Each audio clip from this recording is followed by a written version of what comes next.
Okay. Right, so, this is what happens when you poke a wasp's nest.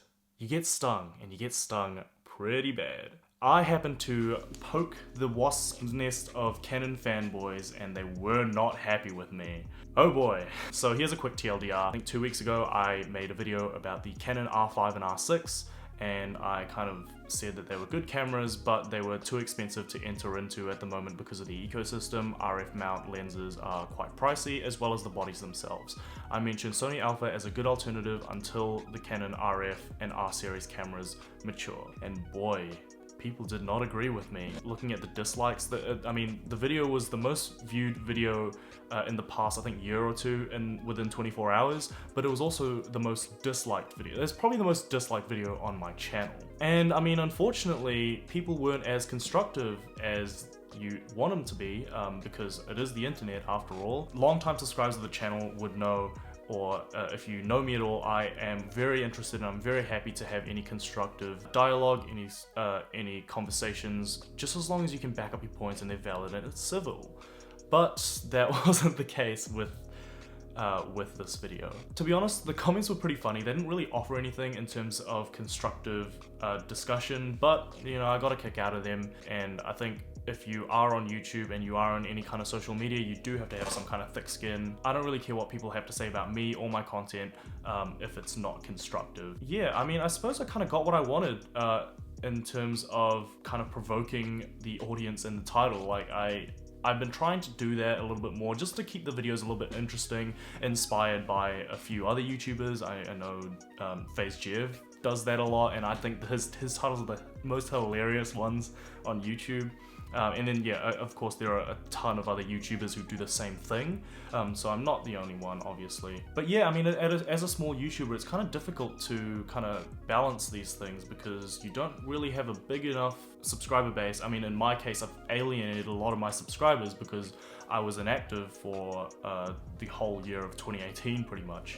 And if you alienate your loyal fan base, you don't get as many likes on the videos, you get people that come in from search who don't really respect you, don't really respect your opinion, who just dislike the ever-living crap out of the video. Yeah, I don't know, it's kind of interesting though. I do think it is a bit annoying that people don't want to hear me out, watch the whole video, and then form an opinion, but will just comment straight away. But like I said, it is the internet. People have very short attention spans. Like, that video has an average of a 2-minute view duration, so I mean, you can't really expect much from that. It is what it is. I mean, that being said, like, my comments still do stand though. The Canon R5 and the R6 are brilliant cameras. I think they are pretty cool at what they do, in Canon.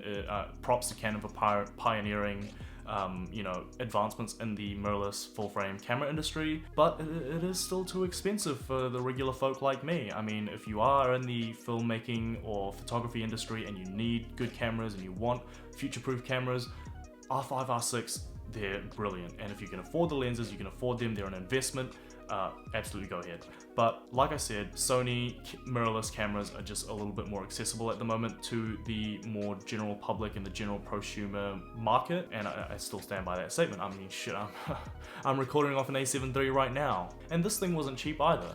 So I don't know, yeah, it is what it is, I suppose. And I want to reference a quote from Matty Hapodge.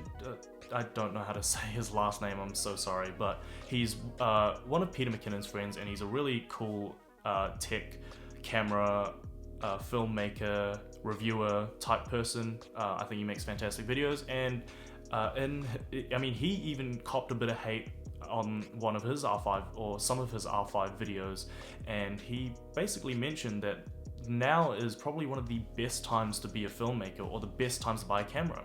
There are so many fantastic options in the market, and you kind of just have to pick what works for you. And we also have like so many tools and so many accessible tools available to us. Like, if you wanted a 4K camera, let's say 5 or 10 years ago, you'd be forking out at least 10, 20, 30 grand. If you wanted to get a drone, like I did my video last week on the DJI Mavic Mini. This thing will cost me 600 bucks, New Zealand dollars. If you wanted to capture aerial footage 10, 20 years ago, you'd have to rent out a helicopter and take a camera on board with you. That shit's expensive.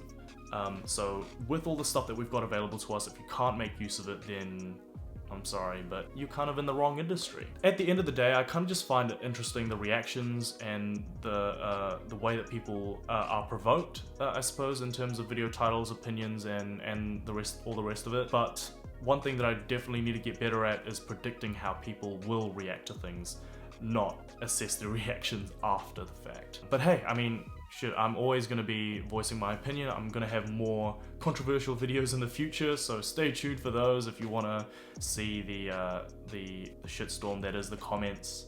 But yeah, that's kind of my response to the R5. And then I was going to make this a separate video, but I thought I'd touch on the Sony a7S III in this video as well. I mean, this can kind of be its own separate video, but I don't know, I thought I'd just chuck it in all in one. I'll have timestamps in the comments as well, so you can, I should have put this at the beginning of the video, but the Sony a7 III, the Sony a7S III is released, and wow, that is such a cool camera, and it's pretty much everything that I've ever wanted in a camera. 4K 120, flip out screen, better menus, better color, you have like S-Log, hybrid log gamma, all like RAW, all this kind of stuff that I don't even know anything about and stuff that I probably want to get into.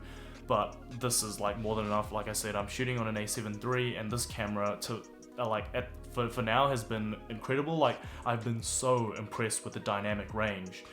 And even the low light capabilities, like coming from a DSLR crop sensor, Canon 80D, this is a huge leap. And like the a7S III is better than this camera, like yes please. Although it does cost a lot of money, and I don't think I'm ready to get into one of those at the moment. I mean, if I had the funds, I would definitely be all in and pick myself up an a7S III.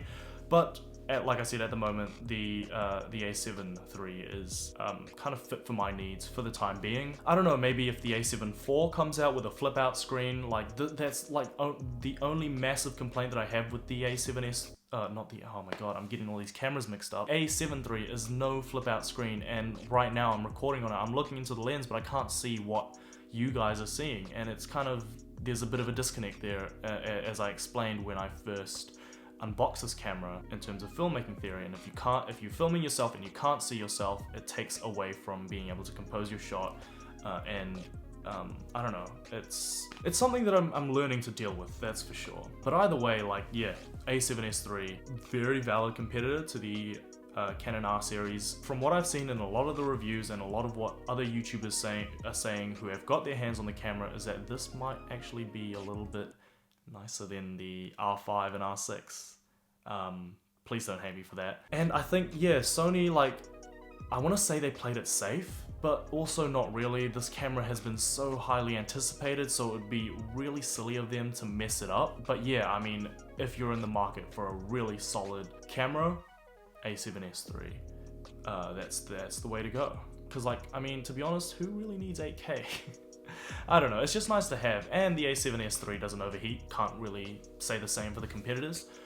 But, you know, it is, like I said earlier, and as Maddie said, now's never been a better time to be a filmmaker and to use all of these tools that we have at our disposal. It's a pretty cool time that we live in, even though we have to deal with Corona and everything, but, you know, it is what it is. So this is kind of just a little random off the dome type video. Yeah, I kind of just want to address what happened 2 weeks prior with that R5. Was it even 3? I don't even know. I'm so out of touch with my schedule, but I have been a bit more consistent in terms of uploading, so there you go. So, I mean, I'll probably end the video off here. Thank you so much for watching. If you stuck around all the way to the end, leave a like if you enjoyed, hit the subscribe button for more content and to keep up to date with me and my travels.